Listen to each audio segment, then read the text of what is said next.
students, how are you all? Hope you all are very good. Today students, we are going to start our 8th chapter of class 8, which is about sound. So today we have to discuss another form of energy, which is sound, through which we are audible to everything, है ना? Or the other things are audible to us. See, so let's begin our chapter.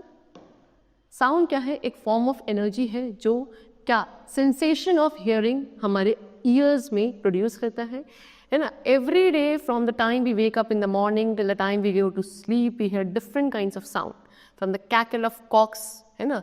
Barking of dogs, chirping of sparrows, ringing of alarm clock, noise of vehicles, sound of children singing or playing, thunder of clouds, sound from musical instrument, radio, TV, etc. है ना? तो ये सारी different sound हम पूरे दिन में सुनते हैं. Speaking, by speaking also we also make sound, बोलते वक्त भी साउंड प्रोड्यूस करते हैं. तो साउंड क्या है? एक इनसेपरेबल पार्ट है, यानी कि हम इसे अपनी लाइफ से सेपरेट नहीं कर सकते हैं. इसके थ्रू ही हम क्या कर पाते हैं? एक दूसरे से कम्युनिकेट कर पाते हैं, बातचीत कर पाते हैं. अगर साउंड नहीं होती तो हम एक दूसरे को कैसे सुन पाते? तो हमारी तरह एनिमल्स भी क्या करते हैं? कम्युनिकेट करते हैं अपने मेंबर्स के साथ, जो उनकी खुद की स्पीशीज़ के मेंबर्स होते हैं उनके साथ कम्युनिकेट करते हैं डिफरेंट काइंड्स ऑफ साउंड्स को प्रोड्यूस करके. So it is Indeed difficult for us to imagine a world without any sound. We hear so much sound every day, but do we know that the sound is produced, or how does it travel from one place to another? In this chapter, we will try to find answer to these questions. So हम अपना world without sound तो imagine कर ही नहीं सकते. लेकिन अब यहाँ पे क्वेश्चन ये है कि कैसे ये साउंड प्रोड्यूस होती है, कैसे ये साउंड ट्रैवल करती है, कि अगर मैं यहाँ बोल रही हूँ तो आपको सुनाई दे रहा है, ठीक है? I am audible to you. So what are the reasons behind all these questions that we have to discuss today? सबसे पहले है प्रोडक्शन ऑफ साउंड. साउंड कैसे प्रोड्यूस होती है? तो साउंड प्रोड्यूस होती है पार्टिकल्स के वाइब्रेशन की वजह से, यानी कि किसी भी एक ऑब्जेक्ट के अंदर, मीडियम के अंदर जो पार्टिकल्स है उनके वाइब्रेशंस के थ्रू क्या होती है? साउंड प्रोड्यूस होती है, जो to and fro rapid movement जो है पार्टिकल्स का अपनी फिक्स पोजीशन पर, उसको बोलते हैं वाइब्रेशन, है ना? जब आप देखना, pull a stretch rubber band slightly and then leave it, this will set the rubber band into vibration, a sound can be heard. आपने अगर आप किसी एक रबर बैंड को लो और उसे स्ट्रेच करो, स्ट्रेच करके उसको इसका एक एंड छोड़ दो, तो क्या होगा? जैसे आप छोड़ोगे वो अपनी ओरिजिनल पोजीशन पे आएगा और उसमें एक वाइब्रेशन प्रोड्यूस होगी, और जब वाइब्रेशन प्रोड्यूस होगी तो आपको एक साउंड, बहुत छोटी सी साउंड सुनने को मिलती है. That means what? Vibration produces sound. और वाइब्रेशंस कहाँ प्रोड्यूस होंगे? किसी भी एक ऑब्जेक्ट के जो पार्टिकल्स है उन पे, उनकी फिक्स पोजीशन पर, ठीक है? चलो, now how is sound produce when we talk? अब हम जब बोलते हैं तब कैसे साउंड प्रोड्यूस होती है? सो हम जितने भी ह्यूमन बींग्स हैं, हमारे पास एक स्ट्रक्चर होता है जिसको हम वॉइस बॉक्स कहते हैं या फिर लेरिंग्स कहते हैं, जो हमारे नेक वाले रीजन में प्रेजेंट होता है, और इसी के थ्रू साउंड प्रोड्यूस होती है व्हेन वी टॉक, राइट? इसमें क्या होते हैं? दो मेम्ब्रेनस टिश्यूज होते हैं जिनको वोकल कॉर्ड कहा जाता है. एक नैरो सी स्लिट होती है इनके बीच में, जिससे क्या एयर का पैसेज हो सकता है. वोकल कॉर्ड्स क्या है? एक दूसरे के साथ टुगेदर रखे हुए हैं मसल्स के थ्रू, जो क्या करता है? इन कॉर्ड्स में प्रोड्यूस होने वाली वाइब्रेशंस को कंट्रोल करता है. सो व्हाइल मेकिंग और talking a sound, air enters the wind pipe. This air causes the vocal cords to vibrate. The vibration of the vocal cords produces sound. यानी कि जब हम बोलते हैं या वो साउंड प्रोड्यूस करते हैं तो जो एयर है वो हमारे विंड पाइप के अंदर एंटर करती है, और फिर ये जो एयर है ये क्या अंदर जो वोकल कॉर्ड्स है उनमें वाइब्रेशन प्रोड्यूस करती है, और उसी वाइब्रेशंस के थ्रू साउंड प्रोड्यूस होती है, ठीक है? फिर if you keep your finger over the throat and talk, you can feel the vibration of the vocal cords inside the throat.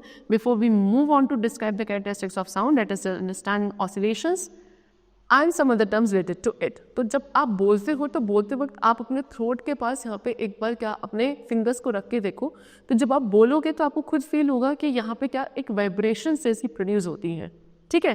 तो ये क्लियर है कि हाँ, जब वोकल कॉर्ड्स वाइब्रेट करते हैं तब हमारे बोलते वक्त या जब हम कोई भी साउंड प्रोड्यूस करते हैं, साउंड आर बीइंग प्रोड्यूस्ड. अब हमें पढ़ना है कैरेक्टरिस्टिक्स ऑफ साउंड. साउंड के क्या कैरेक्टरिस्टिक्स हैं? So sound travels in the form of wave. Sound क्या वेव्स की फॉर्म में ट्रैवल करती है ना? तो साउंड वेव्स जो प्रोड्यूस होती हैं वो डिफरेंट सोर्सेज के through can be identified by knowing how loud and how sharp they are. तो क्या डिफरेंट सोर्सेज के थ्रू प्रोड्यूस होने वाली साउंड्स को हम आइडेंटिफाई कर सकते हैं. कैसे? कि कितनी लाउड या कितनी शार्प साउंड वो है. तो साउंड को जो कैरेक्टराइज किया जाता है वो उसकी लाउडनेस, पिच और क्वालिटी के थ्रू किया जाता है। तो साउंड किसके थ्रू कॉज होती है? वाइब्रेशंस के थ्रू होती है। तो साउंड वेव्स के भी कुछ कैरेक्टरिस्टिक्स होते हैं, जैसे कि amplitude, frequency and time period. इन्हीं के बारे में हम पढ़ेंगे। सबसे पहले लाउडनेस ऑफ साउंड। तो लाउडनेस क्या है? Perception in the air that helps to identify how intense and how low intense and high intense sound. Loudness क्या है? हमारे ईयर में जो परसेप्शन होता है जिसके थ्रू आप ये आइडेंटिफाई कर पाते हो कि कितनी हाई इंटेंस या लो इंटेंस साउंड है। सो इसको डिसाइड किया जाता है एम्पलीट्यूड के थ्रू। एम्पलीट्यूड क्या करता है? एम्पलीट्यूड ही है जो लाउडनेस जो है साउंड की उसको डिटरमाइन करेगा। एम्पलीट्यूड जैसे इंक्रीज होगा लाउडनेस भी इंक्रीज होगी। दैट मीन्स क्या? जो लाउडनेस है साउंड की वो डायरेक्टली प्रोपोर्शन होती है एम्पलीट्यूड के स्क्वायर के। एम्पलीट्यूड के स्क्वायर के डायरेक्टली प्रोपोर्शन है क्या? हमारी लाउडनेस। ठीक है, देखो दिस इज एम्पलीट्यूड। यहाँ पे साउंड वेव है, ये क्या है? आपकी साउंड वेव। साउंड वेव कैसे वेव्स फॉर्म में ट्रैवल करती हैं? सो ये यहाँ से यहाँ तक का जो डिस्टेंस है this is known as amplitude. जितना ज़्यादा हाई एम्पलीट्यूड होगा उतनी ज़्यादा लाउडनेस साउंड की लाउडनेस होती है। ठीक है, नेक्स्ट इज पिच। पिच क्या है? You probably have an idea about the pitch of a sound even if you do not know the word being spoken. You might describe a sound as a high that is loud or a low that is soft sound, which actually means a high pitch or low pitch sound. So आपको क्या किसी भी sound की pitch का idea हो सकता है? बताइए आपको। तो साउंड की जो पिच है उसका हम एक आइडिया लगा सकते हैं without knowing the word being spoken.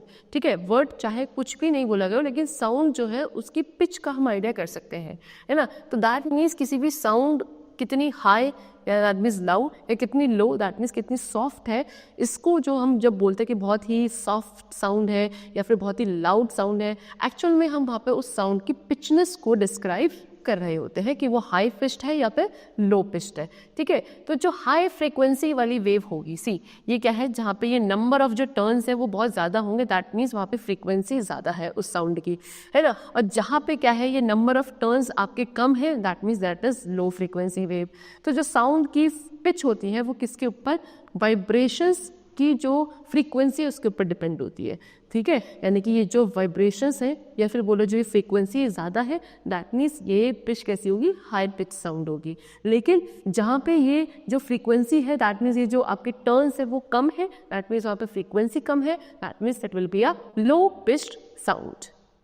So pitch क्या है? पिच भी एक साउंड का कैरेक्टरिस्टिक है जो क्या करता है? हमको डिस्टिंग्विश करने में हेल्प करता है एक श्रिल यानी कि शार्प साउंड को किससे? एक होर्स या फिर डल साउंड के कंपैरेटिवली। इसीलिए रीज़न है कि आप क्या किसी एक बच्चे की आवाज़ में और एक वुमेन की आवाज़ में, है ना, या एक मैन की आवाज़ से क्या कर पाते हो? डिफ्रेंशिएट कर पाते हो। तो जो एक बच्चे की, एक चाइल्ड की जो वॉइस की पिच होती है या फिर एक वुमेन की जो पिच होती है वो थोड़ी ज़्यादा होती है as compare to men. Pitch क्या है? पिच रिजल्ट है फ्रीक्वेंसी का, है ना। साउंड वेव की उन फ्रीक्वेंसी का जो हमारे आइज़ के अंदर जा रही है उसका ये रिजल्ट होता है पिच। जितनी ज़्यादा फ्रीक्वेंसी होगी साउंड की उतनी ज़्यादा वो हमारे ईयर ड्रम्स को हिट करेगी और उतनी ही ज़्यादा उस साउंड की पिच होगी। तो साउंड हर्ड विल बी श्रिलर और स्क्रीची, और जो आवाज़ आपको सुनाई देगी वो थोड़ी श्रिल होगी, स्क्रीची होगी। The object which has a higher frequency will have a higher pitch or will be shriller, and the object which has a lower frequency will have a lower pitch or will be less shrill. तो वो objects जिनकी frequency high होती है उनकी pitch high होगी और वो ज़्यादा श्रिल हमारे कानों को सुनाई देंगी। लेकिन वो ऑब्जेक्ट्स जिनकी जो फ्रीक्वेंसी है वो लो है उनकी पिच भी लो होगी और वो साउंड हमारे कानों को श्रिल भी कम होगी। ठीक है, चलो now next is note that you can not measure pitch and give it a value. Pitch को मेजर नहीं किया जा सकता है, आप सिर्फ दो साउंड्स को कंपेयर कर सकते हो और ये बता सकते हो कि कौन सी ज़्यादा हाई पिच है और कौन सी लोअर पिच है। तो लाउडनेस और पिच के बीच में आपको डिफरेंस गिवन है। लाउडनेस किस पे डिपेंड करती है? वाइब्रेटिंग बॉडी के एम्पलीट्यूड पर, और पिच किसके ऊपर डिपेंडेंट है? वाइब्रेटिंग बॉडी के फ्रीक्वेंसी के ऊपर। लाउडनेस जो है चेंज नहीं होती है फ्रीक्वेंसी में चेंज होने की वजह से, और जो पिच है वो चेंज होती है फ्रीक्वेंसी में चेंज होने की वजह से। जितनी लोअर फ्रीक्वेंसी उतनी लोअर बेस साउंड, जितनी हायर फ्रीक्वेंसी उतनी ज़्यादा श्रिल साउंड। फिर उसके बाद जो आपकी लाउडनेस है उसको डिटरमाइन किया जा सकता है by the amount of sound energy receive by the year in unit time. एक यूनिट टाइम में कितनी साउंड एनर्जी की अमाउंट हमारे ईयर्स में रिसीव हो रही है उससे हम लाउडनेस को डिटरमाइन कर सकते हैं। लेकिन पिच को क्या पिच जो है आपकी अमाउंट ऑफ एनर्जी, यानी कि कितनी साउंड एनर्जी हमारा ईयर रिसीव कर रहा है उसकी अमाउंट पर आपकी पिच डिपेंडेंट नहीं होती है। Next is quality. So sound की जो क्वालिटी है ये भी क्या है, कैरेक्टरिस्टिक है जिसके थ्रू आप डिस्टिंग्विश कर पाते हो एक म्यूजिकल साउंड में, है ना, जो डिफरेंट म्यूजिकल इंस्ट्रूमेंट से एमिट होती है, और वो वॉइसेस जो हम अपने सेम पिच या लाउडनेस के होते हैं, जहाँ हम कॉमनली बात कर रहे होते हैं, है ना, वो साउंड डिफरेंट होती है और एक म्यूजिकल इंस्ट्रूमेंट से निकलने वाली साउंड डिफरेंट होती है, क्योंकि दोनों की जो क्वालिटी है वो डिफरेंट होती है। तो क्वालिटी ऑफ साउंड क्या है, इन दोनों ही टाइप्स ऑफ साउंड्स को बीच में डिफ्रेंशिएट करने में हेल्पफुल होता है। यानी कि क्या, एक वायलिन की साउंड, है ना, और एक पियानो की साउंड, जब दोनों एक साथ आप प्ले करते हो सेम नोट पर, तो भी आप उसे क्या कर सकते हो, डिफरेंस कर सकते हो। सो जो इंस्ट्रूमेंट्स होते हैं उनकी एक डिफरेंट साउंड क्वालिटी होती है और इस डिफरेंट साउंड क्वालिटी को हम टिम्बर बोलते हैं। So why do different sound sources have a unique timber. अब जो डिफरेंट साउंड सोर्सेज होते हैं इनके अलग अलग या बिल्कुल यूनिक टिम्बर क्यों होता है, क्योंकि जो sounds are produce by a source when it vibrates at a certain frequency. अभी बताया साउंड कब प्रोड्यूस होगी, किसी एक सोर्स के थ्रू प्रोड्यूस होगा जब वहाँ से निकलने वाली जो वाइब्रेशंस है वो किसी एक फ्रीक्वेंसी के साथ प्रोड्यूस होंगे। सो एक्चुअली ज़्यादातर ऑब्जेक्ट्स जो साउंड प्रोड्यूस करते हैं वो सेवरल डिफरेंट फ्रीक्वेंसीज पे क्या करते हैं, वाइब्रेट करते हैं सेम टाइम पे, और हर एक फ्रीक्वेंसी क्या साउंड प्रोड्यूस करती है एक स्पेसिफिक पिच के साथ। तो जब ये डिफरेंट पिचेस ब्लेंड हो जाती हैं तब जाके साउंड जो है वो टिम्बर बनती है ना। तो क्वालिटी ऑफ साउंड किसके ऊपर, साउंड के सोर्स के ऊपर डिपेंड करता है कि उसका टिम्बर कैसा है, तब जाके उतनी ही अच्छी उसकी क्वालिटी होगी। Next is propagation of sound. Sound के प्रोपगेशन के बारे में पढ़ते हैं, ठीक है। सो हमें पता है कि साउंड किस में, वेव्स की फॉर्म में ट्रैवल करती है ना। So we hear a sound when the waves reach our ears. Sound waves can travel through solid, liquid and gases. Unlike light, sound can not travel through vacuum. देखो क्या कि आपके जो साउंड है वो साउंड वेव्स की form में travel करती है, सॉलिड हो, लिक्विड हो, गैसेस हो, सभी के थ्रू क्या कर सकती हैं, साउंड ट्रैवल करती है, और ट्रैवल करके वेव्स की फॉर्म में हमारी ईयर्स में एंटर करती हैं, है ना। लाइट तो वैक्यूम में भी ट्रैवल कर सकता है, लेकिन जो आपकी साउंड है it can not travel through vacuum, है ना। तो वैक्यूम के थ्रू ये ट्रैवल नहीं कर पाता है। तो जब साउंड एक वाइब्रेटिंग बॉडी के थ्रू प्रोड्यूस होती है वो क्या करती है, अपनी एनर्जी को ट्रांसफ़र कर देती है क्या, मीडियम के मॉलिक्यूल्स में। फिर ये जो मॉलिक्यूल्स होते हैं, अब मान लो यहाँ पे हम मीडियम ले रहे हैं एयर, तो हमने साउंड प्रोड्यूस करी, तो साउंड जैसे प्रोड्यूस करी तो हमारे थ्रोट क्या था, यहाँ पे एक वाइब्रेटिंग बॉडी थी जिससे क्या पार्टिकल्स बाहर निकले। पार्टिकल्स क्या करेंगे, यहाँ पे मीडियम क्या है, एयर है, एयर के पार्टिकल्स के थ्रू मूव करेंगे, है ना। सो जो ये एयर मॉलिक्यूल्स होते हैं ये क्या करने लगते हैं, फिर ये वाइब्रेट करने लगते हैं, और धीरे धीरे वाइब्रेट करते हुए क्या करता है, उस साउंड एनर्जी को अपने नेबरिंग पार्टिकल्स में ट्रांसफ़र करते रहते हैं, और आगे करते करते रिसीवर के ईयर्स तक वो साउंड क्या चली जाती है, पहुंच जाती है। तो when sound waves propagate through a medium, the particles in the medium do not move from one place to another, they just vibrate about a mean position. तो जब साउंड आगे की तरफ बढ़ती है, प्रोपोगेट करती है किसी एक मीडियम के थ्रू, तो जो पार्टिकल्स होते हैं मीडियम में वो अपनी जगह से मूव नहीं करते हैं, ठीक है, वो सिर्फ वाइब्रेट करते हैं अपनी ही मीन पोजीशन पे। सो ये जो मेथड है ट्रांसफर ऑफ साउंड वेव का प्रोड्यूस बाय ट्यूनिंग फोर्क, ठीक है, यहाँ पे एग्जांपल दे रखा है ट्यूनिंग फोर्क का, जिससे आप क्या इस मेथड को क्लियरली समझ पाओगे। So as a prongs of the tuning fork vibrate, they compress the nearby air molecule, this compressed region of the air is called compression. So यहाँ पे आपने एक ट्यूनिंग फोर्क लिया, ठीक है, इसको आपने क्या करा, इसके जो prongs थे उनको ऐसे कंप्रेस किया, जैसे कंप्रेस किया तो इसके अंदर जो नियर बाय एयर मॉलिक्यूल्स है वो वाइब्रेट होने लगे, और वाइब्रेट होने के बाद जो कंप्रेस रीजन था इनके बीच का उसको क्या बोला जाएगा, कंप्रेशन बोला जाएगा। फिर the air molecules in the compression region push and transfer the energy to the neighbouring part molecules. फिर जो एयर मॉलिक्यूल्स से कौन से वाले रीजन में, कंप्रेशन वाले रीजन में, वो क्या करेंगे, अपनी एनर्जी को आगे वाले मॉलिक्यूल्स में ट्रांसफ़र कर देंगे। फिर जो नेबरिंग वाले रीजन होंगे वो कंप्रेस हो जाएंगे, और जो पीछे वाला था वो अब उसमें से कंप्रेशन दूर हो चुका, आगे क्योंकि हमने अपने कंप्रेशन ट्रांसफ़र कर दिया है, आगे वाले पार्टिकल्स अब कंप्रेस हो चुके हैं, जबकि सेम टाइम पे जो पहले वाला कंप्रेशन था वो अब एक्सपेंड हो चुका, और उसको बोला जाएगा रेयरफैक्शन।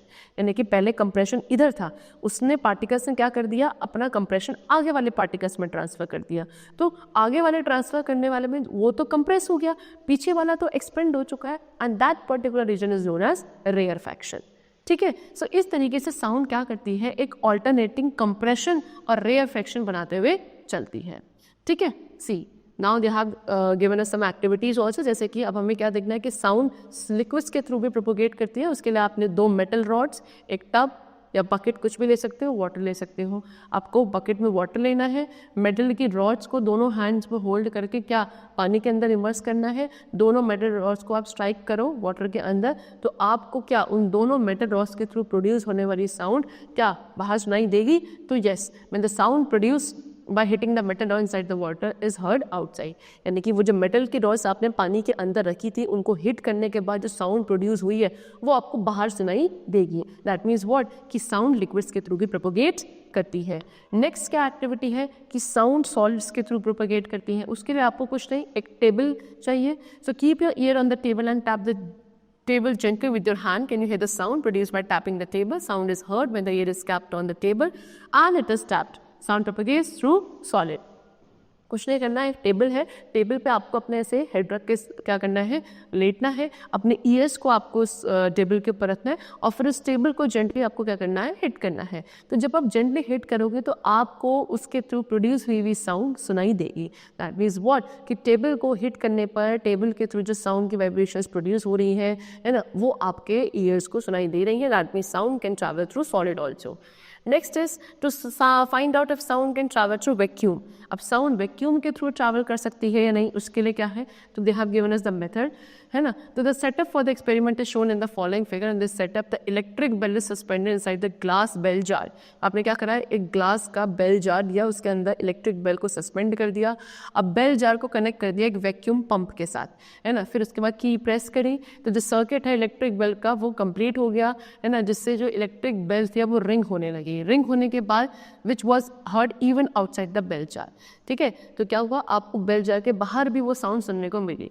अब एयर जो है धीरे धीरे उस बेल जार से रिमूव करी जा रही है, किसके थ्रू, वैक्यूम पंप के थ्रू। तभी तो अंदर क्या बनेगा, वैक्यूम चैम्बर बनेगा, है ना। तो जैसे जैसे एयर की क्वांटिटी बेल जार के अंदर रिड्यूस होगी तो साउंड की इंटेंसिटी भी क्या होती जाएगी, डिक्रीज होती जाएगी, है ना। फाइनली जब सारी जो एयर है बेल जार के अंदर से बाहर रिमूव कर दी गई, अब जब आपका जो हैमर है उस गोंग को स्ट्राइक करेगा रिपीटेडली, बट हमें कोई साउंड सुनाई नहीं देगी। दैट मीन्स व्हाट, कि जो साउंड है वो क्या वैक्यूम के थ्रू प्रोपोगेट नहीं करती है।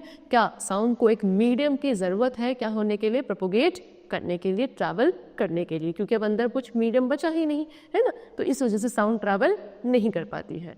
Now how do we hear sound, sound हमें सुनाई कैसे देती है। तो हमें पता है कि साउंड किसके थ्रू, हमारे ईयर्स के थ्रू हम हियर कर पाते हैं। ईयर 3 डिस्टिंक्ट पार्ट से बना है, outer ear, middle ear and inner ear. तो जो आउटर ईयर है उसका काम है पूरी साउंड को कलेक्ट करना और उसको किधर की तरफ, ईयर कैनाल की तरफ लेकर जाना, जिसको हम अकाउस्टिक मीटर्स कहते हैं, है ना। और वो फिर वहाँ से कहाँ लेकर जाया जाती है, ईयर ड्रम तक ली जाती है। ईयर ड्रम क्या है, एक स्ट्रेच मेम्ब्रेन है जो वाइब्रेट करता है जैसी उस पर साउंड आती है। फिर जो ये वाइब्रेटिंग ईयर ड्रम है ये क्या करता है, मिडिल ईयर की जो बोन्स है जिनको हम ऑसल्स बोलते हैं, है ना, वहाँ तक क्या करता है, उनको मूव करवाता है, जिसकी वजह से जो वाइब्रेशंस है वो और ज़्यादा एम्पलीफाई हो जाती हैं। उनको फिर कॉशलिया क्या है, ये भी हमारा ईयर पार्ट है ना। ये कहाँ होता है, हमारे बिल्कुल इनर ईयर में होता है, वहाँ तक ये वाइब्रेशन जाती है। फिर कॉशलिया का काम क्या है कि इन सभी वाइब्रेशंस को नर्व इम्पल्सेस में कन्वर्ट करना और फिर उनको क्या, ब्रेन तक ट्रांसफ़र करना। जब ब्रेन तक जाएगा फिर ब्रेन इन सिग्नल्स को रिसीव करके क्या हमें वो साउंड, पर्टिकुलर साउंड ऑडिबल होती है। इस तरीके से हम साउंड सुन पाते हैं। Now what are the properties of sound, sound की क्या डिफरेंट प्रॉपर्टीज़ है। तो साउंड सबसे पहले ये था कि वो वेव्स की फॉर्म में, वाइब्रेशंस की वेव्स के फॉर्म में ट्रैवल करती है जब एक सोर्स से बाहर निकलती है। तो वाइब्रेशंस हमें पता है क्या है, एक ऑसिलेटरी मोशन है, यानी कि जो खुद को रिपीट करता है after a fix interval of time.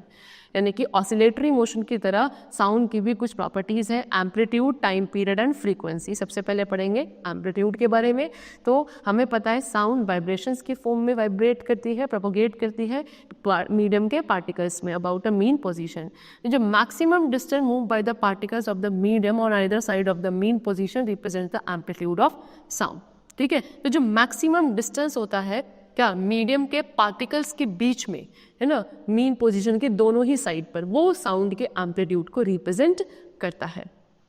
ठीक है, ये चीज़, ये दिस इज ओके, और we can say this also, this is the amplitude. Next is time period. Time period क्या है? एक साउंड वेव का जो टाइम पीरियड होता है उसको हम ऐसे डिफाइन कर सकते हैं as a time taken by a particle of the medium to complete one vibration.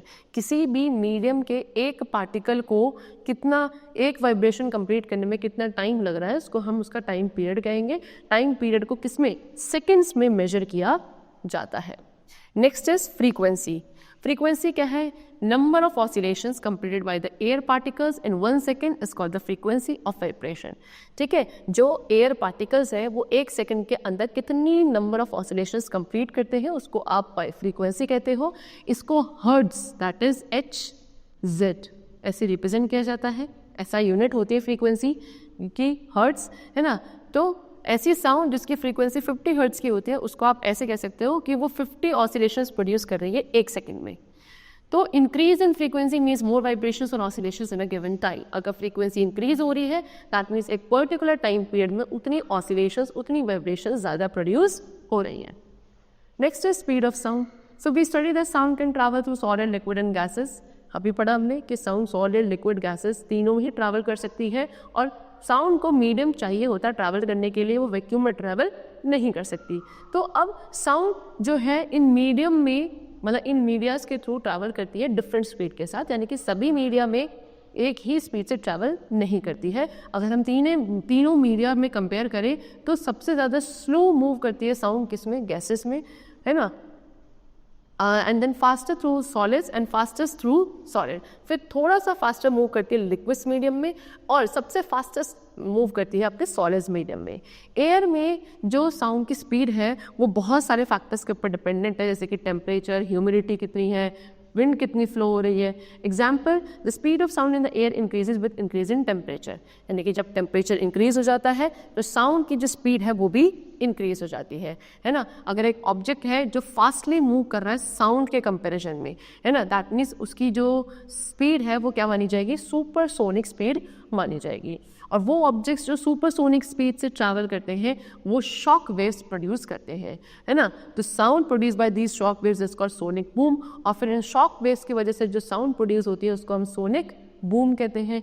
क्या है सोनिक बूम? एक थंडर जैसी नॉइज है जो एक पर्सन को सुनाई देती है on the ground when a supersonic aircraft flies off through the nearby region. जब एक सुपरसोनिक एयरक्राफ्ट क्या करता है, नियर बाय रीजन में फ्लाई करके निकलता है तो ग्राउंड पे खड़े हुए पर्सन्स को जो आवाज़ सुनाई देती है वो क्या? एक थंडर जैसी आवाज़ सुनाई देती है, जो कि क्या है? सोनिक बूम है। एग्जैक्टली क्या है? क्योंकि ये ऐसी साउंड है जो साउंड वेव्स के थ्रू, सॉरी शॉक वेव्स के थ्रू प्रोड्यूस हो रही है, और ये शॉक वेव्स क्यों प्रोड्यूस हुई?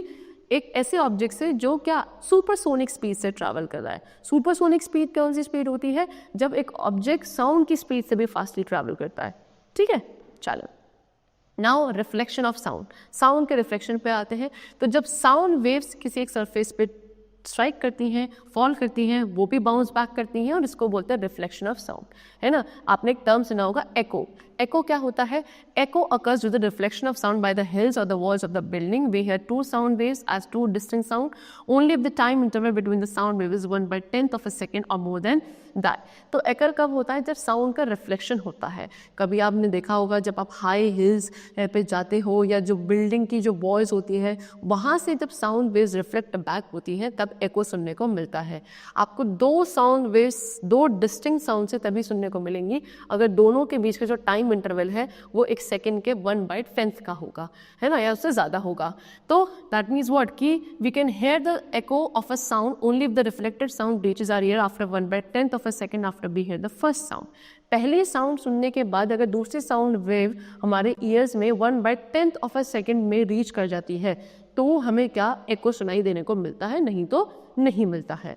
और इस कंडीशन ये तभी पॉसिबल है when if there is some minimum distance between the source producing the sound and the surface reflecting the sound, assume the listener is near to the source। तो ये condition तभी possible होगी जब किसके बीच में? आपका जो साउंड प्रोड्यूसिंग सोर्स है उसके बीच में और रिफ्लेक्टिंग सरफेस जो है साउंड का उनके बीच में बहुत मिनिमम डिस्टेंस होगा, यानी कि जो पर्सन है, जो लिसनर है, उस सोर्स के बिल्कुल पास खड़ा होगा, तब एको सुनने को मिलेगा। अब साउंड की जो स्पीड है एयर में अप्रॉक्सीमेटली कितनी है, 340 मीटर पर सेकेंड होती है, ठीक है। तो दैट मीन्स क्या, जो डिस्टेंस है ट्रैवल्ड बाय द साउंड है ना, कितना in air in a time कितना है, 1/10 सेकेंड है ना, जो कि 34 मीटर का होता है। और जो एको है साउंड की, उसको सुनने के लिए मिनिमम डिस्टेंस जो है साउंड का वो कितना होना चाहिए, 34 मीटर का होना चाहिए। दिस मीन्स जो सरफेस है जो साउंड को रिफ्लेक्ट बैक कर रहा है एक सोर्स से, है ना, वो कितना 17 मीटर अवे रखा होना चाहिए फ्रॉम द सोर्स। 17 मीटर में जाएगा, रिफ्लेक्ट बैक होकर 17 मीटर में वापस आएगा। अभी तो 17 टू 34 मीटर में अगर साउंड 34 मीटर का डिस्टेंस ट्रैवल करके एक सेकेंड के 1/10 में जब साउंड वेव्स वापस आ जाती हैं, तब वहाँ पे एको प्रोड्यूस होता है। Next is Audible and inaudible sound. So human ear क्या करती है, साउंड को डिटेक्ट कर सकती है उनकी फ्रीक्वेंसीज की रेंज से। फ्रीक्वेंसीज कितनी, 20 हर्ट्ज से 20,000 हर्ट्ज के बीच में होना चाहिए। यानी कि अगर एक साउंड की फ्रीक्वेंसी इस रेंज के अंदर है, 20 हर्ट्ज टू 20,000 हर्ट्ज के बीच में, तो उस साउंड को ऑडिबल साउंड कहा जाता है। लेकिन अगर साउंड क्या है, 20 हर्ट्ज से नीचे का है या 20,000 हर्ट्ज से ऊपर की फ्रीक्वेंसी है उस साउंड की, then it is inaudible sound, ठीक है। सो एनी साउंड जिसकी फ्रीक्वेंसी इस ऑडिबल रेंज से नीचे है, 20 हर्ट्ज से नीचे है ना, उसको बोलेंगे क्या, इंफ्रासोनिक साउंड।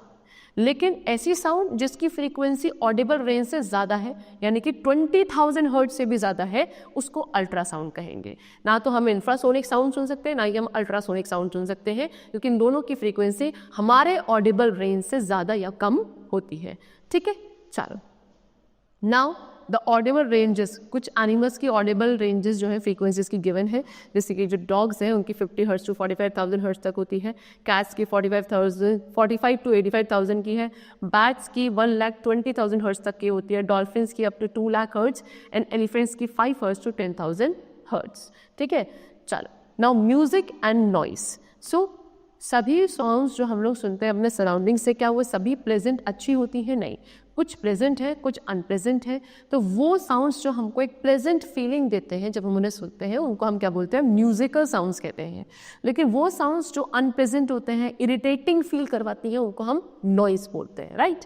तो म्यूजिकल साउंड में क्या होता है, जो एम्पलीट्यूड का वेरिएशन होता है वो रेगुलर होता है, रिदमिक होता है, जबकि नॉइज में एम्पलीट्यूड का वेरिएशन एब्रप्ट होता है और इरेगुलर होता है, ठीक। Now we come to the topic musical instrument. So musical instruments को क्लासिफाई किया जा सकता है 3 कैटेगरीज में। किस बेसिस पे, कि वो जो साउंड है वो कैसे प्रोड्यूस हो रही है, ठीक है। सो जैसे कि इंस्ट्रूमेंट है आपकी गिटार, वायलिन, ये कैसे साउंड प्रोड्यूस करते हैं, ये स्ट्रिंग्स की, इनके स्ट्रिंग्स को जब स्ट्रेच किया जाता है, स्ट्रेच करने पर जो वाइब्रेशंस प्रोड्यूस होती है उसके थ्रू क्या इनमें से साउंड प्रोड्यूस होती है, और ऐसे इंस्ट्रूमेंट्स को स्ट्रिंग इंस्ट्रूमेंट्स कहा जाता है।